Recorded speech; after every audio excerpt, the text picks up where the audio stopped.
Hey, everybody, welcome to Bookish Talk. This is the show that encourages and enlightens bookish reading and empowers aspiring authors to write and publish their fiction or nonfiction legacy story. I am Paula Shepard, and I am honored to be here again today with my co host and partner and author of 10,000 Miles with My Dead Father's Ashes, Devin Galaudet. I can't even pronounce your name right this week. Yeah, no, I think you did okay. Either that or my ears are clogged. So either way, it's great to see you, Paula. You too. So we're really, really excited to have with us today Anna Gabriel Mann and John David Mann, co-authors of the book The Go-Giver Marriage, a little story about the 5 secrets to lasting love. Oh, I just got chills. John has written over 30 books, published in 38 languages, and sold over 3 million copies. Today, they're going to take us on a journey to enlighten, encourage, and empower us to read their book and begin the process of writing our own story. All right. So every week we have a new virtual background. Devin, tell me a little bit about today's. We do have a virtual background, and it's beautiful as always. This one is of the George Peabody Library of the City of Baltimore. The library's collection dates from the founding of the Peabody Institute in 1857. George Peabody, a philanthropist, dedicated the Peabody Institute to the citizens in appreciation of their kindness and hospitality. The library building opened in 1878 and was designed by Baltimore architect Edmund G. Lynn in collaboration with the Peabody Institute's first provost, Dr. Nathaniel H. Morrison.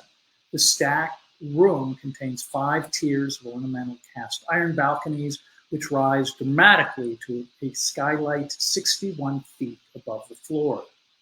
The library itself contains over 300,000 volumes, mainly from the 19th century, which has strengths in religion, British art, architecture, topography, and history, American history, biography, Romance languages and literature, history of science and geography, exploration and travel, and perhaps a great place for a wedding.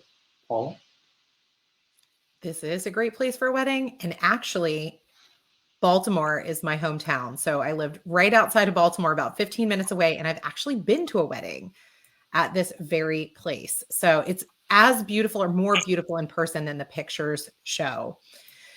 Last week, though, Devin, you shared a little bit about how to choose a writing genre. And we actually have a question from our bookish viewers, from one of our viewers. What does it mean to have a blended genre? Okay, well, that's sort of a big question, but we'll do our best. Blended genre books are kind of right now a hot trend in the marketplace. But in order to successfully pull off a one-off, you will need to have an understanding of the very nature of genre fiction. According to the Oxford English Dictionary, genre is adopted from the French meaning a kind, from the Latin genus, which is a scientific term which means category that shares a group of similar attributes. In publishing, a genre is also a category of books sharing a set of common features, just as scientists want to know what they're dealing with, animal, vegetable, and mineral. We classify stories as mystery, romance, fantasy, and so on. It's because of this that you need to be aware of who you're writing for. Where in the bookstore would your target readers go in search of a book like yours? As you write, you may not know things like the exact subgenre your book fits into, yet you should be able to answer that question fairly early on. In doing so, you'll become closer to figuring out where your book belongs, and you'll be closer to getting it there. In its most basic sense, genre is all about audience expectation. By definition, genres, to some extent, follow a formula, and readers often admit to being comforted by knowing what the formula is. In other words, genre fans turn to their books for a particular kind of escape, whether it be solving a mystery, becoming lost in another world, or being swept away in romance, when writing genre fiction. You're catering to those readers, so it's important to know the rules. Without question, the best way to know how to do this is to become one of the readers of that particular genre.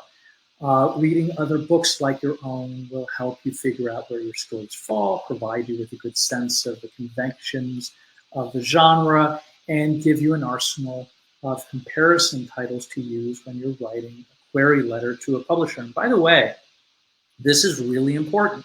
When I first started querying publishers and agents with my book, I had to be really hip to what other titles had some similarities to mine. So I could say, oh, it's a combination of Gone with the Wind and Wizard of Oz, or whatever, right? I had an ability to do that. And so that's kind of where we're headed with this one. So Paula, have you decided on your own genre yet? And what about Book Talk? I have decided on my genre, and it is a combination of my experiences, so memoir-ish, but also personal development based on what I've learned in my own journey. So I'm really excited about it. I've gotten started on it. It's a little difficult for me because I am a verbal processor, so I'm going through a bit of a different process than just simply putting pen to paper. But I'm excited to finally be doing it and not just talking about it. Congratulations. Really, it's a big deal. It's a big deal. This, being part of this show, being part of something bigger and around all of our incredible co-hosts and the authors that we have here on this show every week is really inspirational. So, and now I'm obsessed with Book Talk. Thank you for that. And so there's actually, Amazon is closing all 68 stores, including 24 bookstores, because Book Talk is really becoming one of the best marketplaces for books. For instance, Colleen Hoover's book, It Ends With Us, had over 500 million views on the 2016 books hashtag. And as one of the best-selling authors of 2021, the exposure that she received from the platform is enormous. For authors that are looking for an alternative way to market, which is really wise in this day and age, Book Talk is a social media haven for literature lovers all over the world. The hashtag has over 43 billion views on TikTok and a range of subgenres with hundreds of millions of views. So look out, Amazon Books. When we come back from break, you'll meet two of the most enlightening, encouraging, and empowering authors on marriage. We'll be right back.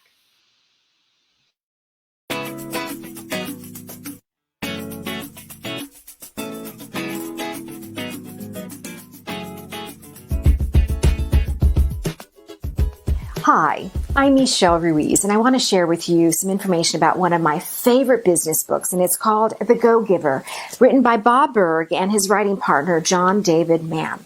And I have given this book so many times to not only clients, potential clients, friends, and others as a gift, because not only is it a great book about business, but it's also a great book about life. And at the core, it's really a parable about how you can become a giver. And in being a giver as opposed to a taker, you get back everything you want for your business and, frankly, for your life. And it's so in alignment with my personal values, and they just carry through in my business. But not only is the book great, I have actually brought in Bob and his team, who he has trained, to work with my team to teach us some of the key business principles in the book and implement them in our business culture. It has made an incredible difference, and I can't recommend this book enough. So if you're looking for a great book and an easy read, I really recommend The Go-Giver.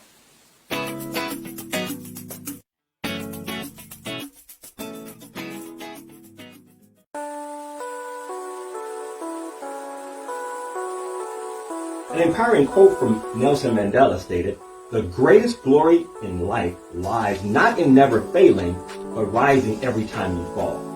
Encourage, enlighten, and empower.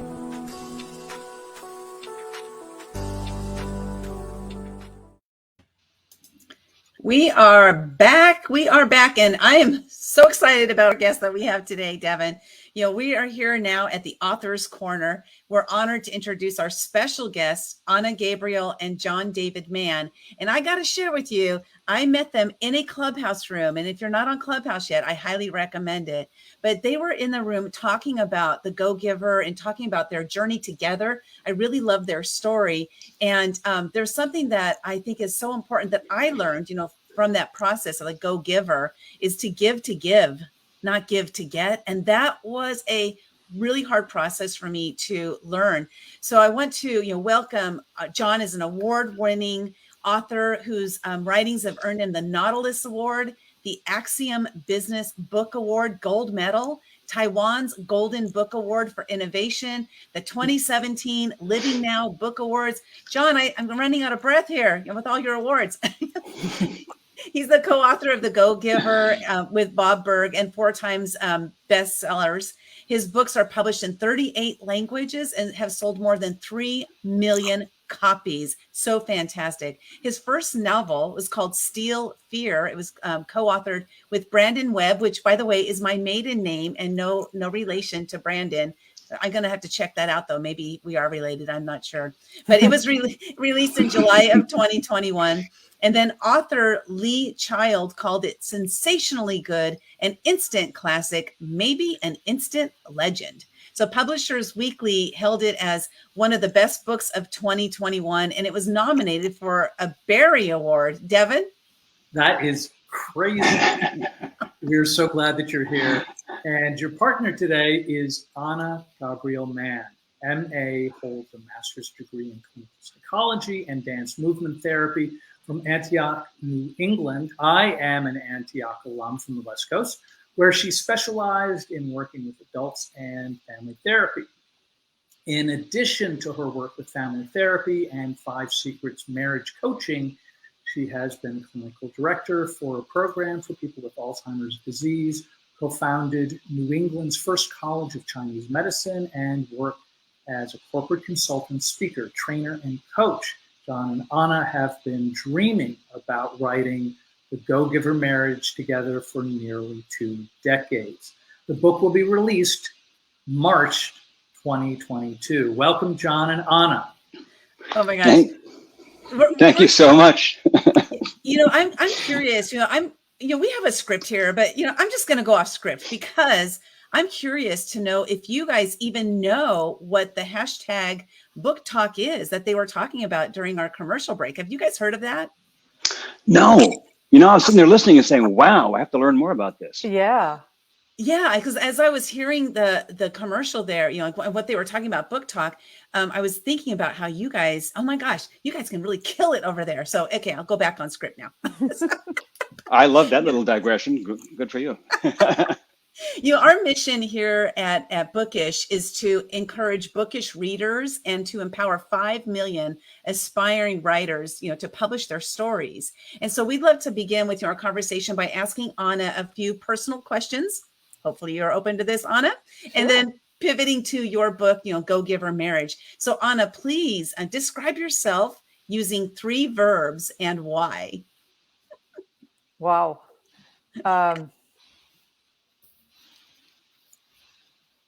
Oh, I stumped her. You did. You stumped me. How about if we have John describe you in 3 verbs and why? I think that's a better idea. Yeah, let's do that. I could describe him in 3 verbs. There we go. That's okay. That's easy. I could describe her very easily in 25 verbs, but I'll try to narrow it to 3. Radiate, empathize, understand. Oh, those are good. And These why are 3 those things 3? that she 3 things that she does, 3 things that I love her for, that I adore her for, and 3 things that she's really just exceptional at. Starting with the last, the understanding. I've often told her that she's the most understanding person I've ever known, and not just understanding as in empathizing with people, but understanding also is in getting to the heart of things and really grasping them at their roots and understanding them. So I know she makes her empathetic and it makes her radiate. Look, she's radiating right now. I love it. Well, Anna, what 3 verbs to describe John? Well, I have a noun first. He's a savant. John is energetic. He's deeply insightful, and he is brilliant. She went with adjectives. That's good. I like that. Sorry. It's all good. It's all good. But what are the reasons for those 3 words? John is one of the most, he's just so brilliant. He really is somebody who's got an electric mind, and he thinks outside of the box all the time. I mean, he's just booming with ideas. He gets up at 4:30 every morning to write. He is, he's just, in terms of being insightful, it's like, we started attacking the content in this book, and really a lot of the content in terms of the secrets was stuff that came from me and my practice. And yet he just grasped it. He understood it. He just had such deep insights into what it all means.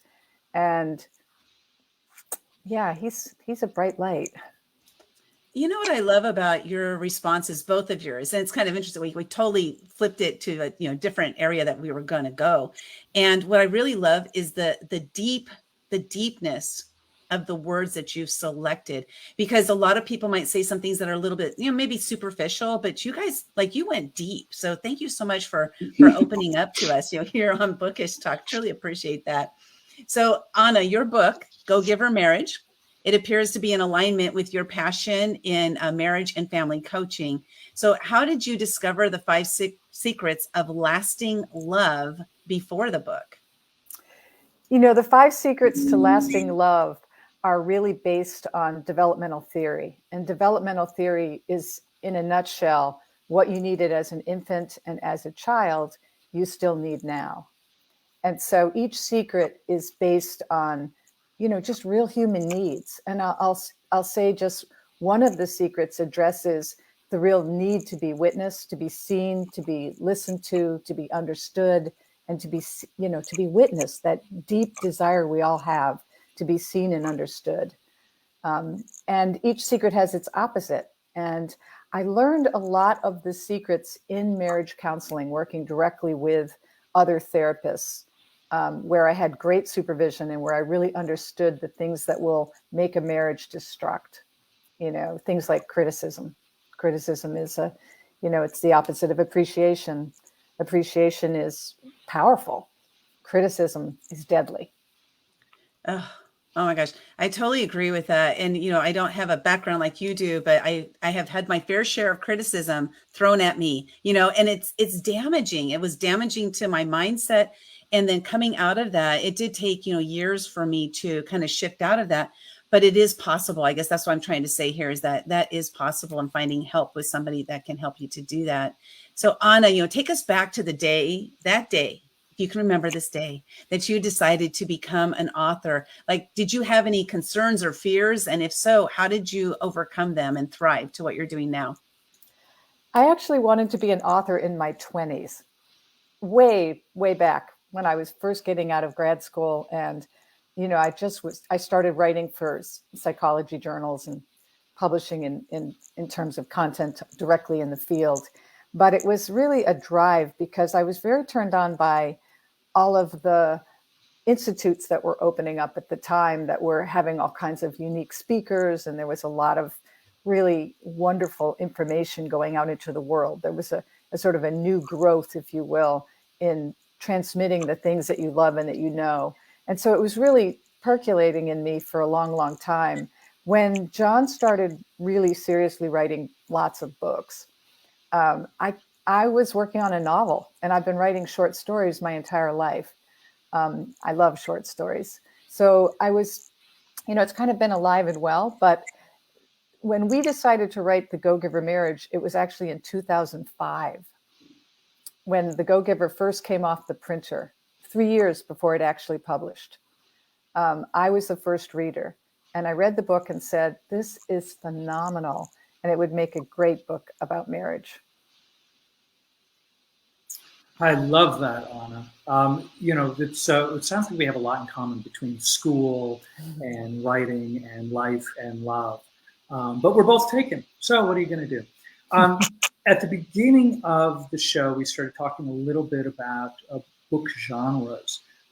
Is there a particular favorite of yours, and why do you think it might be a favorite? And do you plan on writing anything else soon? Yes, actually, John and I have another book mapped out at the time, right now, but it's probably we won't try to publish it for at least 2 to 3 years, just because we really are very focused on taking this book out into the world. My favorite genre is, believe it or not, mysteries, and I'm currently working on one. So I really do love them. I find authors like Tana French, and she's a real favorite because I find her prose is exquisitely beautiful at the same time that she really knows how to weave a story that completely has you captured. And so we also talked a little bit about book talk, and I think we got sort of an initial response from you, from both you and John. But with the advent of platforms like book talk, is that something you feel you might be transitioning to or using, or that's something more specific to book lovers? I'm just really interested to learn more about it, simply because, social media is so powerful. And most people don't realize, whether you self-publish or whether you publish through a publisher, there's a lot of heavy lifting to taking a book out. I mean, they don't just go up in numbers by themselves. The old days of people cruising a bookstore and, the number of published authors that came out that year is much smaller. Those days are gone. So people finding your book, even if they go to the section in a bookstore on marriage and family, there could be hundreds of titles there. They might not see our book. So the amount of effort and energy it takes, anything that can be a platform that is specifically about books, it's one of the reasons why I love platforms about books. Even, Amazon, to come up with, people who bought this also bought this. Sometimes you just find yourself looking at a book going, oh yeah, I am interested in that. It's hard to find them. So I think it sounds fascinating. It does. So with that said, how are you using social media for your upcoming launch? Or do you do a different kind of more traditional route? It's a great question, because John and I have been in practice for years. And while I had an account on Facebook and I had an account on Instagram, I wasn't really active. So we're kind of building our accounts at this very time. We're putting energy into content and into building an account. We're also doing a lot of podcasts, getting on Clubhouse with friends who invite us, doing things that we can to just sort of get connected. I mean, that's how we got connected to you, is through Clubhouse, and leaving every door open. It's like our publisher actually said to us that they were so grateful that we did all podcasts. We didn't go to Apple and decide, oh, they're not big enough. I just feel like, everybody's voice is out there and there's people listening. So why not join the conversation? Has there been one specific thing that you would recommend to sort of like a new writer in terms of how they might approach their marketing or perhaps social media, something that you've learned in your activity thus far?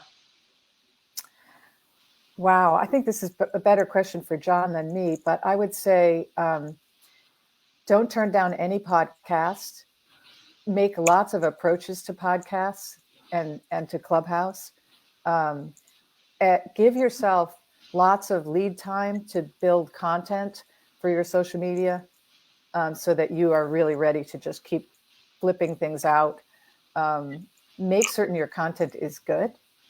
Content is king. I mean, it's just like the content of the book. Your content needs to be good. So I think that there's that. I think also for new writers, if you're planning to go through a traditional publisher, take the time to first off, I really want to make a plug for John's book, which is a free download on his website. If you go to johndavidmann.com, you can get actually a free download of How to Write Good or Even Gooder that John wrote. And it's a wonderful book on writing. Wow. So I would recommend that. And second, I would recommend learn how to write a really good proposal, because you spoke earlier when you were bringing your book out about having to really be able to understand how to make a pitch, if you will. Well, a proposal is your pitch if you're going through a publisher, and it's an extremely important. In fact, our 26-page proposal for the Go-Giver Marriage has been used by our agent to teach other authors how to write a proposal. It's really important that you do it. You have to make comparisons to other books, other titles that are out there. Where do you fit in your genre? What's your focus? You have to have aspects of the book already written, chapters, outline. It really has to be a very, very full thing. And I think that for budding writers who really want to get out there, that's really an important skill. I love that. Thank you so much, Anna. And I have a question for John. So as I'm watching Anna speak, I'm looking at John. And what I saw on John's face, John, what I saw on your face is you're so enamored with Anna as she speaks. And I love this, and I could see it and I could feel it. And I'm assuming that has something to do with the Go-Giver Marriage, like the relationship you two have. So have you always been enamored with her? And how many years have you been married? And I still see it today. To answer all those questions, yes. Have I always been so enamored with her? Yeah. But for years, people, by the way, we've been together for 25 years, but we were together for 10 years before we got married. So, 15 of those years married, and a good decade beforehand, becoming fast friends, falling in love, and being in love, and taking our time, which is one thing we highly recommend, by the way. But, during that whole time, we've had friends who ask us questions like, what is your secret sauce? What is it with you guys? Why are you, observations like you just made, Lynda, why are you guys just so crazy in love, as if you were newlyweds when you're not newlyweds? And it was out of the effort to answer that question and kind of bottle that secret sauce that we wrote the book. Part of that, as Anna said, part of the 5 secrets to lasting love come from developmental theory. In part, they reflect off what we called the 5 laws of stratospheric success in the original Go-Giver that Michelle was talking about there in that little commercial. But also in large part, it had to do with just reflection on our own experience, we just adore each other. And it's not like we live in a fairy tale world of all rainbows and unicorns. We've been through heartache, we've been through tragedy, we've been through very difficult circumstances, separately and also together. But every time we go through something difficult, we seem to come out more on each other's team, as opposed to separating into 2 corners of the room. So yeah, to answer your question, yes. Thank you so much, John. And we will continue with our conversation with Anna and John when we come back from break. Are you looking for a powerful and impactful idea jam-packed inside a small, tiny little book? Hey, Book Devs Nation. Today, we're going to be taking a look at The Go-Giver by Bob Berg and John David Mann.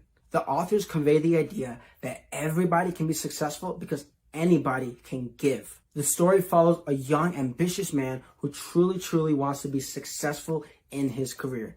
Out of a desperate attempt to go ahead and land one more big sale, though, at the end of a potential bad quarter, he reaches out to a legendary consultant who ends up teaching him about the power of giving to other people. He ends up exposing him to other go-givers around the community, as well as teaching us about the 5 laws of stratospheric success. See, it's not enough to go ahead and just do your job or do your service, but you want to go ahead and end up exceeding other people's expectations. This allows for you to go ahead and build impact to other people's lives and have a deep impact on their lives, as well as to build your network of people who end up knowing you, liking you, and trusting you. I think this book is great for anybody who's looking to serve and give to other people, either individually or as a business. If you enjoyed today's review, please make sure to like and follow Book Devs for more book content. Continue developing the mind, one experience at a time. Thanks for watching.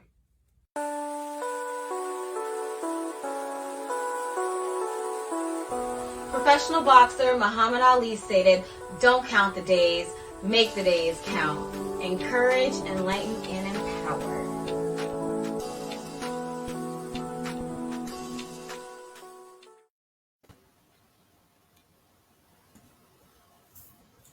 If you are just tuning into our show, welcome. We are here at the Author's Corner, and we have Anna Gabriel Mann and John David Mann, co-authors of the book, The Go-Giver Marriage. Our goal today is to encourage aspiring authors to take the very first step and write their story. John, Anna, welcome. Thank you. Thank you so much. That's Thank us you. in the background. You see us there. This is the second welcome, but I'm really excited. I was backstage watching and just leaning into everything that you were saying. It all really resonated. And I love the fact that you are so enamored with Anna, even all these years later. Well, we talked a lot about you publishing over 30 books and selling over 3 million copies. That is quite a feat. Do you remember the first book that you wrote and the challenges that you had to overcome? Yes, I do. Actually, I remember every book I've written and the challenges that we had to overcome with every single one of them. And they look very much alike. The first book that I wrote, actually, it's the second book I wrote, is The Go-Giver. There was a book that came before that, a memoir of a friend of mine. But The Go-Giver was the first book that really went big. And the challenge of that was neither Bob or I had an agent. We had no ins with established publishers. We really didn't have any track to run on. We just wrote this book and said, if we can't find a publisher, we'll self-publish. But we were able to find an agent who signed with us and brought it to New York. And the first 22 publishers all said, nah, no. Different versions of that, variations. Some of them said, love the writing, great story, but I don't think it quite works. Doesn't hang together. Something happens in the middle, something happens at the end. It doesn't fit our genre. We have something else planned. It's not really, doesn't work for our catalog. We got every version of no you can get. And what we did was, instead of saying, what's wrong with these publishers? We took back the manuscript and said, can we make this better? And we could. We really could. And one of the things, you hear these stories like Chicken Soup for the Soul or like Kentucky Fried Chicken, where the founder or the writer beat on 2,000 doors before somebody said yes. And the moral of that story is always be persistent, right? Believe in yourself, be persistent. Well, yeah. That's a good moral of the story. But to me, there's another moral, which is maybe they're all saying no for a reason. And you have a really good idea, but it isn't quite ready. Maybe all those people saying no know something that you don't know. And that was the case for us. The manuscript was not ready. If one of those early publishers had said yes, you would have never heard of the book. You wouldn't have seen these great commercials we just saw. We wouldn't be on the show. We took it back for a year. We completely rewrote the book. Simplified, streamlined, simplified. And then we took it back to New York, got a handful of no's and finally a yes. And it's sold over 1 million copies. So, go figure, there's always room for improvement. And I think there's a really empowering lesson that you learned in that too, that you're sharing here, which is really around communication and not just the selling process, really listening to what other people are saying and not taking it from a critical viewpoint, but that how could I make this different? How could I have this resonate with people in a way that made them want to have it, where they were all kind of fighting for it, essentially, which I think is amazing. Yeah, I think to really be a successful writer, I think you really need two things. I mean, you probably need more than two, but you need two things. One of them is the willingness to write and write and write and write. Just have a passion for the process of writing. But the other thing is to be what you just said, is to be willing to listen, is to be open to qualified critique. And you can't not take it personally. If you believe in your writing, of course you're going to take it personally. You should. It feels personal, but you need to feel it and then put the feelings aside and say, yeah, but what are they saying? And how could I make this better? It's like making your life better. Every day you live, you're trying to become a better version of you. Well, your book is no different. Oh my gosh. I love that so much that you do take it personal, but not in a way where it paralyzes you, in a way that it drives you forward. So in some recent episodes, we talked with our Bookish viewers about the value of collaborations, that we've got several people here that have been part of book collaborations. I was part of one a long time ago. And can you tell us a little about the backstory of your collaboration for The Go-Giver? Sure. So I've written over 30 books, as you said, and most of those, with 2 or 3 exceptions, have been collaborations, have been partnerships. Most of the time, and a great example was the original Go-Giver. Bob Berg had this idea for a book called The Go-Giver, and he came to me and said, I want to write this book, but I don't know how to write a book like this. This is not my style. This is not my thing. You can do this. Let's team up. You do the writing, I'll do the promoting. Well, that was a really good deal for him, and it was a really good deal for me, because I am not a native natural promoter. It's kind of not my skill set.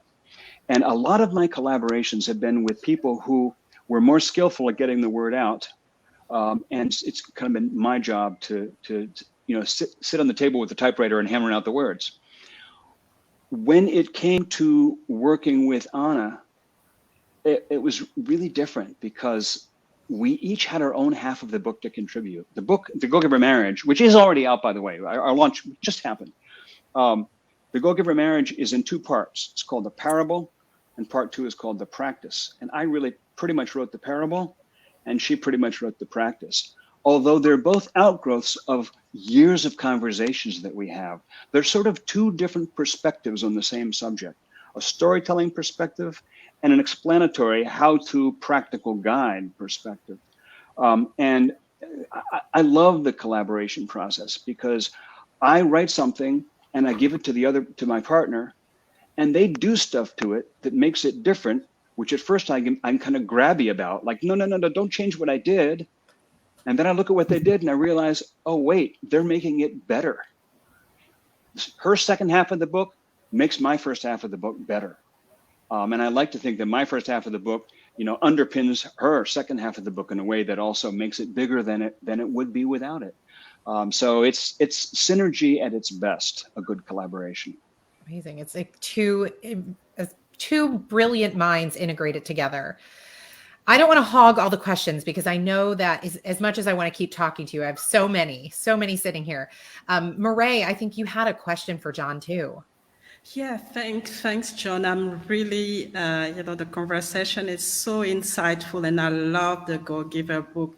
But I wanted to know, because your books speak to readers with simple stories, and, give some moral or spiritual lesson, and also enlighten us to take action. Can you share with us what inspired you to begin this journey, and what is your vision for your upcoming books?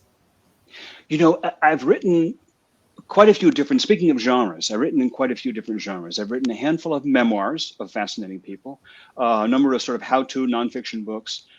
But the 2 genres that I'm in love with, and that I'm very involved with now and plan to continue being involved with, are parables, like what's on the screen, and novels. And they're almost at 2 ends of the spectrum, because a parable is a stripped down, simplified novel in a sense. It's kind of like if you took a novel and cooked it down for 5 hours to a very, very thick sauce. That's what you'd have. And the idea of a parable is to tell a story that illustrates some principles, but if you don't make the characters and the story itself real, if I don't cry while I'm writing it, if I don't laugh while I'm writing it, then when you read it, if it's flat, it does no good, and nobody's interested. Parables have a bad name in many writer circles and business circles. And the reason, I think, is because there are a lot of parables that are kind of flat stories. They're really just kind of like thinly veiled PowerPoints to explain the principles. The story has to be real. The characters have to bleed and cry and feel and yearn.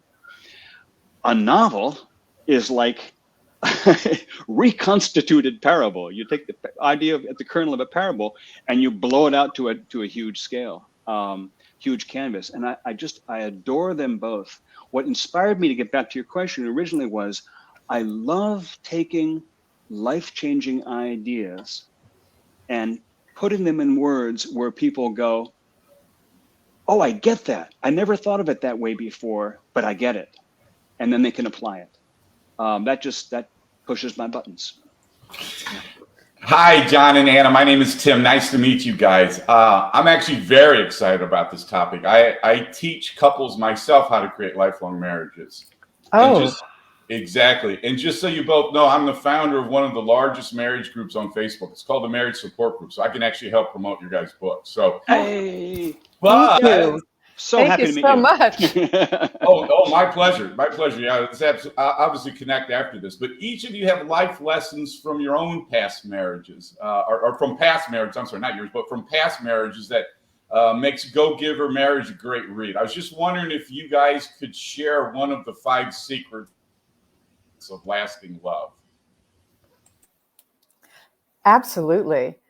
You know, we don't have any favorite children, but we often start with secret number 1 because it's so simple, but it's something that people overlook all the time. And that is this, the first secret is to appreciate.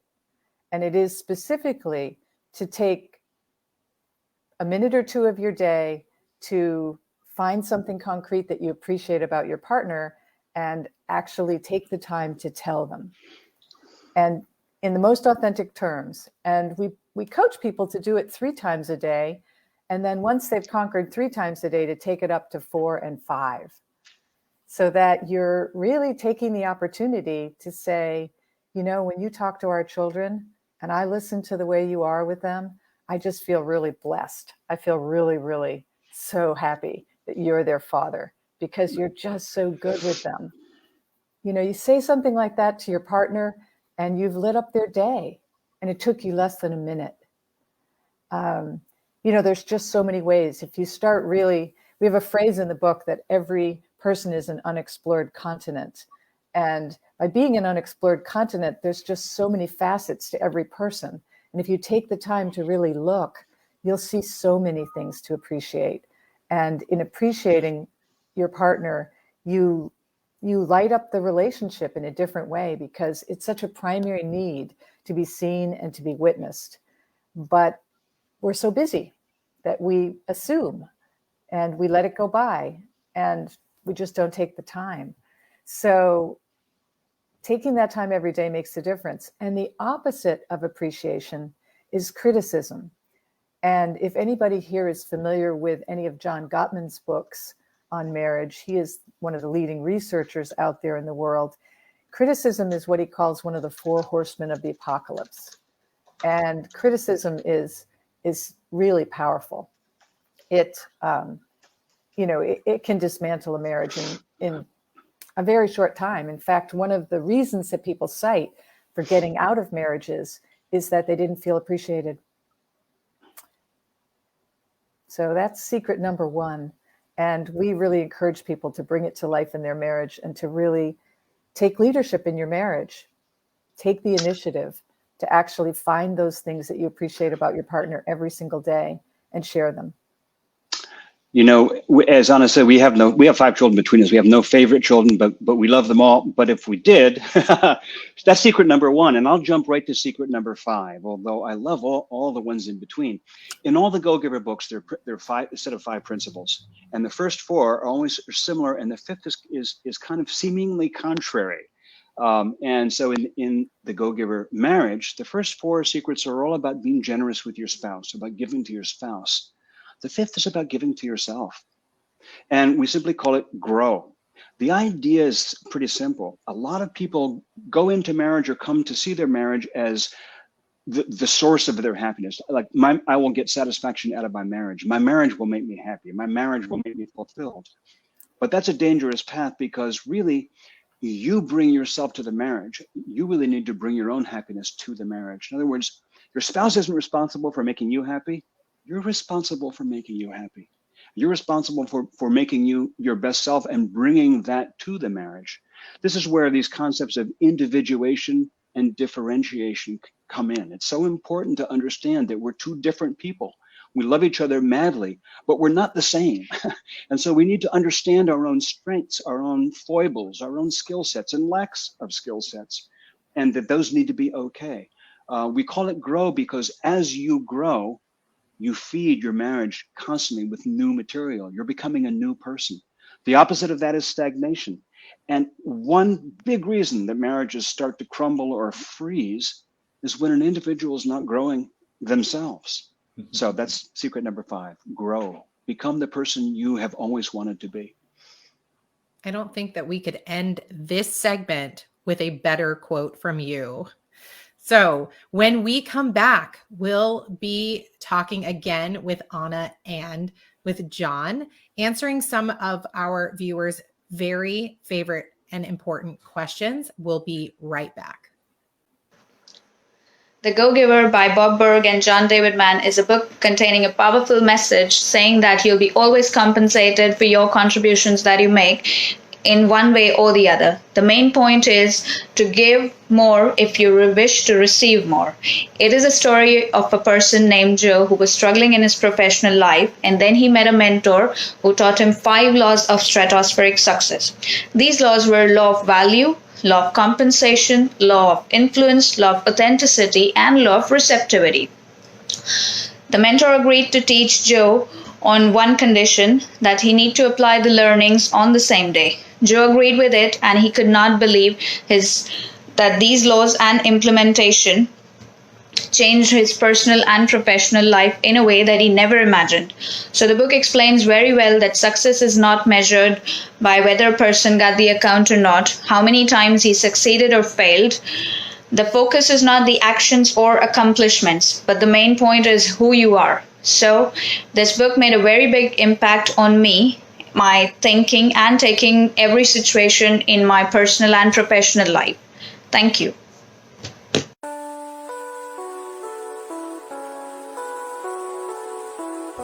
great Nelson Mandela once quoted, "The greatest glory in life is not never falling, but in rising every time we fall. Empower, encourage, enlighten."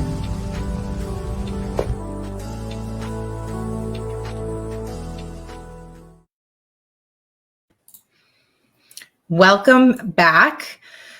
Today we're in the Writer's Corner, and we are honored to have Anna Gabriel and John David Mann, co-authors of the book, The Go-Giver Marriage, a little story about the 5 secrets to lasting love. So we have 5 questions. We're going to try to get through them all, but we don't want to shorten your answers because I love what we're hearing from you, Anna and John.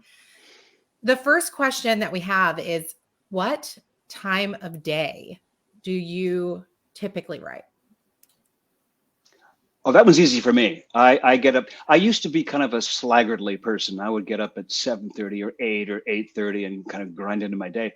And years ago, I heard Don Winslow, one of my favorite novelists, on a podcast or on some kind of thing, say, he remarked that he gets up every morning at 5. And I thought, wow, if Don does that, I should do that too. And I never had quite enough time to write. So I started getting up at 5. I get up at 5 every day and take those first precious 3 hours of the day where my mind isn't cluttered with other stuff, and I get that writing done. That's my best time. So you leap out of bed and immediately start writing. You got it. Wow. That's what I do. There's no transition for you at all. That's incredible. Sleep, wake. How about you, Anna? I am a slower riser, but I get my best work done between 7 in the morning and noon. And I also write in the afternoon as well, but I really, really love the early morning because I feel like my creativity and my mind is really awake. Both John and I have a green tea and we're ready to go. Boom. It's like your sacred time. I love it. Yep. Devin, do you have a question? I always have a question. I know you do. That's my thing. So after 30 books, John, is there a particular, and of course this is going to apply for Anna as well, is there a particular part of the writing process that is still difficult for you? Or have you just nailed it? No. I definitely not just nailed it. Some wise writer, I've forgotten his name, once told, Neil Gaiman once said, he was writing American Gods, and he said, I think I've learned how to write a novel. And his friend said, Neil, you never learn how to write a novel. You only learn how to write the novel you're writing. And I really think that's true. I've learned a lot about it. I have a lot of process that I'm comfortable with, but it's the beginning is the hard part for me. It's figuring out what is this book. After I've done my research, after I've kind of laid the groundwork and I know generally what's going to happen here, figuring out where to start, how to start, what is this book? It's torture. I won't lie with you. I won't lie to you. I won't lie with you either. I sit in the chair for 2 or 3 hours with a cup of tea, and at the end of that time, I may have a sentence or a few words or something. And I would feel like a failure if I didn't know by now that that's where it starts, with some amorphous, vague, half-formed thought that's going to blossom into a storyline. Anna? One thing I've learned from John is he's incredibly structured. John makes outlines, and he really writes almost long pages and pages about each character. Who are they? What are they like? You know, so that before he even actually is writing the novel, or for me, in the case of short stories or a novel, you know, who are these characters? What do you know about them? You have to know them inside and out. And one thing I really respect about John, he always listens to editors. When he wrote his first novel, he actually went to and paid to go to have his novel reviewed by a published novelist and to get the coaching and the feedback on his early drafts. I think that if you really want to be a great writer, really allow editors to look and really allow the people that you trust to read your work and give you that feedback, because often they may know that something's wrong. They may not know how to fix it, but they do know, they do have that innate sense that something's wrong. Wow. What would you say? I'm cutting you off now, Devin, because I love this conversation, and I just want to dig in a little bit deeper.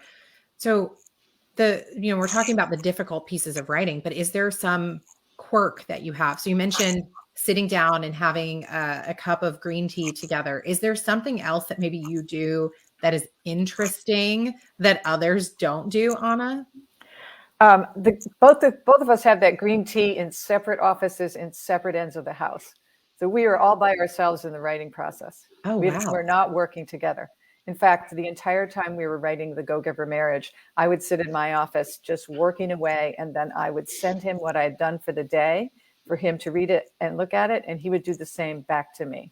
So we would get together at dinner with editorial comments. My quirk and my issue in writing, and I like to share it as an issue because it's an issue, is that I get caught in prose and lose myself in editing myself as I write.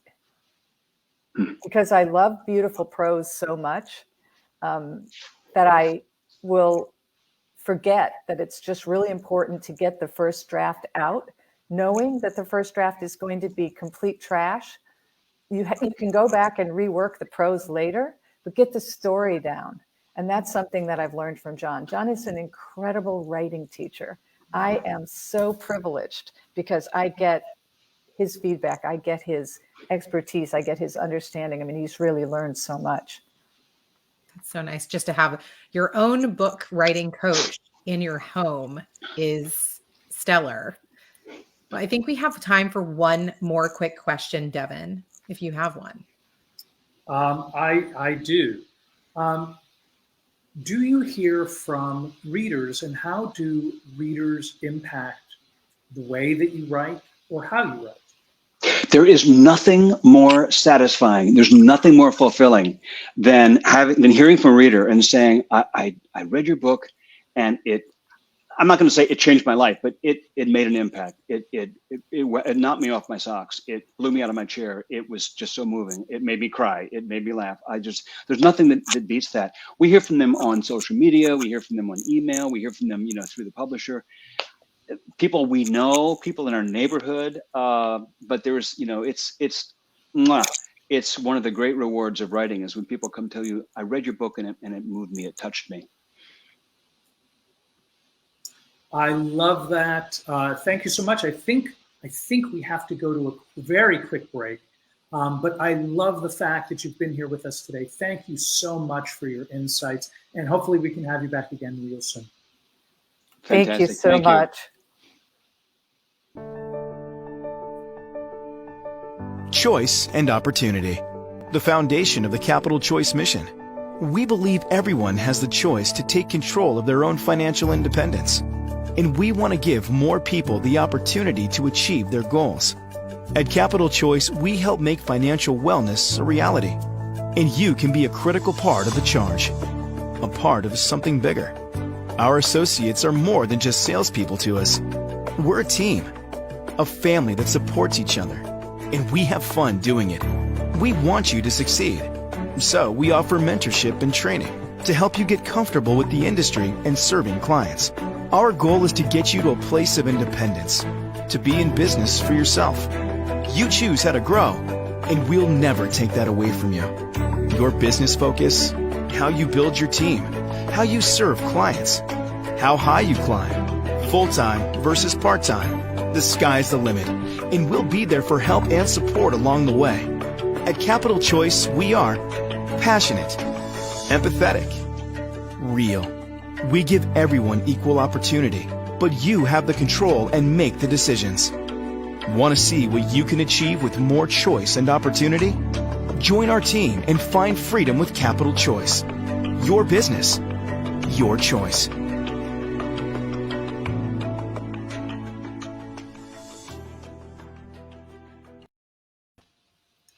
And we're back. I think we're going to have to skip our Bookish Club recommendations for this week, but we're going to get right back to them. Personally, I'm reading this book, Less, Pulitzer Prize winner, and I know Mierille, Paula, and Tim have some incredible books to share with you. Unfortunately, we've got some limited time, but it was spectacular that we had a chance to chat with John and Anna about their book this week. Any closing remarks, Paula? Absolutely. As with every week, we really hope that you're encouraged to not limit yourself to one literary category, because you absolutely don't know what you're going to love.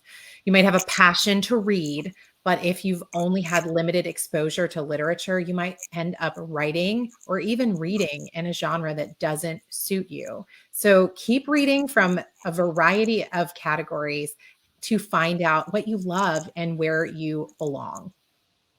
And Tim and Mierille, real briefly, what are your thoughts of this week? Well, you guys know my thought. I love the conversation of marriage. This has been exciting. The more messages we can get out there to teach couples how to create lifelong marriages, the better. I mean, my mission is to lower the divorce rate. So I want to thank you guys for bringing John and Anna on. That was a great presentation as far as I'm concerned. And Mierille? Yeah, I echo Tim. It was amazing, an amazing conversation, lots of content shared and lots of learning, because relationships are very important, especially when we talk about marriage. It's actually the rock of everything that we do. So thank you again for, to Anna and John for sharing all of this with us together today. I love that. And so tune in next week, and we will share more tip options to make your writing sing. Visit our website at www.thrivingwomen.com and subscribe and leave questions or comments on our live chat, because we love to hear from you. Thanks so much for being with us this week. Until next time.